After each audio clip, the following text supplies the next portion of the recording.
নমস্কার বন্ধুরা। আজকে আমি চলে এসেছি পোলেয়ার শ্যামবাজার রোডের স্ট্যান্ডে। তো সারি সারি গাড়ি এখানে দাঁড়িয়ে আছে। একটু পরেই সব টিপ ধরে, যেমন যার যার টাইম আছে, এক একজন টিপ টিপ ধরে সব আস্তে আস্তে বার হবে। তো এখন বাজে পাক্কা 6টা। আর এই রুটের ব্যাপারে একটুখানি বলি। সকালে 5টা 10 থেকে 5টা 20 টাইম এদের ফার্স্ট কাট শুরু হয়। আর পোলেয়ার থেকে শ্যামবাজারের উদ্দেশ্যে, আর পোলেয়ার থেকে শ্যামবাজারের উদ্দেশ্যে লাস্ট কাট যেটা এখান থেকে ছাড়ে 6টা 30 মিনিট, এখান থেকে লাস্ট কাট ছাড়ে। আর শ্যামবাজার থেকে পোলেয়ারের উদ্দেশ্যে, শ্যামবাজার থেকে পোলেহাটের উদ্দেশ্যে লাস্ট কাট ছাড়ে আপনার 8টা 30 মিনিটে, এখানে লাস্ট কাট ছাড়ে। তো এনাদেরও আমাদের হারোয়া ডানকুনির মতন 10 টাকা মনে হয় লেট চলে, লেট ফাইন। তো চলুন এক এক করে কতগুলো গাড়ি এখানে সারি সারি দাঁড়িয়ে আছে আপনাদেরকে দেখাই। আর কিছু গাড়ি আমার সামনের দিকেও দাঁড়িয়ে আছে, ওগুলো টিপ ধরে বার হবে, আপনাদেরকে আমি একবার দেখাই।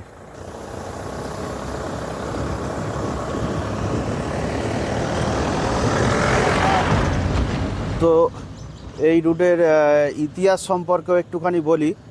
এই রুটটা যখন প্রথম চালু করে, তো প্রথম শিকরপুর থেকে, তো প্রথম যখন গাড়িগুলো এই রুটটা চালু করে, রুটটা শিকরপুর থেকে শ্যামবাজারের উদ্দেশ্যে চালু করে। 9 to 1 সি রুট হয়ে যায়। তো মালিকরা প্রথম 8টা 9টা মালিক, 10টা মতন মালিক প্রথম এই রুটে গাড়ি নিয়েছিল। কিন্তু গাড়ি নামিয়ে পারমিট পাওয়ার আগেই অন্য রুট এই রুটের ওপরে কেস করে দেয়, ফলে গাড়ি পুরো নামাতে পারিনি বা চালাতে পারিনি। প্রায় 1 বছর কেস লড়ার পরে এই গাড়ির পারমিটগুলো হাতে পায়। তো ততক্ষণে গাড়ির বডি হয়ে গেছিলো, কিস্তি শুরু হয়ে গেছিলো, মালিকরা খুব পরিশানির ভেতরে ছিল, খুব অসুবিধার ভিতরে ছিল। তো সেই লড়াই তারা বন্ধ করেনি, চালিয়ে গিয়েছিল। চালিয়ে যাওয়ার পরে দীর্ঘ 1 বছর, যতটুকু আমি জানি, দীর্ঘ 1 বছর পরে গাড়িগুলোর পারমিট এনারা হাতে পায় এবং শিকরপুর থেকে 9 to 1 সি রুট দিয়ে এই গাড়িগুলো চালানো শুরু করে। কিন্তু চালিয়েও সমস্যা তখনও শেষ হয়নি। 9 to 1 সি রুট বহুত পুরনো রুট। তো সেই রুটে গাড়ি চালিয়ে এনারা পত্তা করতে পারছিল না। তারপরে গাড়িটাকে এনারা 211 রুটে নিয়ে আসে। ট্রান্সফার করার পরে রুটটা 211 রোডের উপর দিয়ে দেয়, আর পরবর্তীকালে এটা পোলেহাটে নিয়ে চলে আসে। তো নতুন রুটে আপনারা যারা বাস নামাবেন, খুব সতর্ক থাকবেন যে আপনি হট করে পারমিট 8-10 জন মিলে অ্যাপ্লাই করে হয়তো পেয়ে গেলেন, কিন্তু পেয়ে গিয়ে সমস্যার সমাধান সেখানেই না। অনেক রুট আছে আপনাকে নতুন রুটে গাড়ি চালাতে দেবে না বলে তারা কেস করে আটকাবার ব্যবস্থা করে। তো সেক্ষেত্রে নতুন রুটে গাড়ি নিতে বারণ করছি না, আপনি সেরকম কোমর বেঁধে নামবেন যাতে আপনাকে হারানো খুব মুশকিল হয়ে যায় এনাদের মতন, যেমন আমাদের হারোয়া ডানকুনি রুট। আর তারপরে আপনি পারমিট পেয়ে সেই রোডে গাড়ি চালাতে শুরু করবেন। তো নতুন যে সমস্ত মালিক নতুন রুটের জন্য অ্যাপ্লাই করছেন, আপনি হয়তো জানতে পারবেন না কোন রুট আপনার ওপরে কেস করবে। তো এই রুটের গাড়িগুলো যখন 1 বছর হয়ে যায়, তখন গাড়িগুলোর ইএমআই চালু হয়ে যায় এবং মাসকে মাস তারা ইএমআই অনেকে দিতে থাকে, অনেকে ফেল করে। এর ফলে কি হয়েছিল, গাড়ির ইন্টারেস্ট ব্যাংক কোম্পানি ধরে নিয়েছিল। যে কদিন এরা ইন্টারেস্ট ইএমআই দেয়নি, তার উপরে এক্সট্রা আরও লোনের হেডেকও পড়ে গিয়েছিল। তো ইএমআই তখন দেখা যাচ্ছে কেউ 3 বছর, কেউ 4 বছর করে রেখেছিল। তো সেই ইএমআইটা আরও বেড়ে যায়। তো অনেক কষ্ট করে এই রুটটা তারপরে ওরা এখন একটা ভালো জায়গাতে নিয়ে এসছে। যে সমস্ত মালিক নতুন রুটে গাড়ি নামাবে, তো নতুন রুটে গাড়ি নামাতে গেলে আপনাকে খুব কোমর বেঁধে নামতে হবে আর প্রচণ্ড লড়াই চালিয়ে যেতে হবে। আর নতুন রুটে গাড়িগুলো নামিয়েছিল বলে আজকে এখানকার মানুষ, এখানকার অনেক কর্মচারীরা এখানে করে খেতে পারছে। আর এখানকার মানুষ ডাইরেক্ট শ্যামবাজার, কলকাতার প্রাণকেন্দ্র, কলকাতা বা মেট্রো অনেক কম সময়ে চলে যেতে পারছে। তো যারা এই লড়াই চালিয়েছিল তার ভেতর আমার অনেক বন্ধুও আছে, তাদেরও বাস ছিল, তো তাদেরকে অশেষ অশেষ ধন্যবাদ জানাই এই লড়াই চালিয়ে গিয়ে এই নতুন রুট বার করার জন্যে। তো এই হচ্ছে 3061 গাড়ি, এই গাড়ির স্টাফও চলে এসছে, বিভিন্ন গাড়িতে ঘুরে ডিউটি করে, আর গাড়ি নোংরা হয়ে রয়েছে, এখনও ধোয়া মোছাও হয়নি, টাইম হলে বার হবে। তো আমাকে কম বেশি অনেক রোডেরই স্টাফ চেনে, যেহেতু আমার কলকাতায় বাস ছিল 46-এ, তো দাদারা সব 46-এই ডিউটি করতো, তো সেই জন্য অনেক স্টাফ গ্রামমুখী হয়ে গিয়েছে, গ্রামে বাড়িতে থাকে এবং সকাল হলে ডিউটিতে আসে অফিস ডিউটির মতন।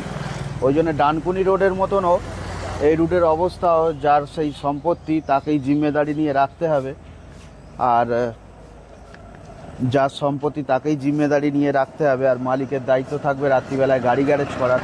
আর গাড়ি এদেরও নিজস্ব কোনো স্ট্যান্ড এখনও হয়নি, ভবিষ্যতে করে কিনা দেখা যাক।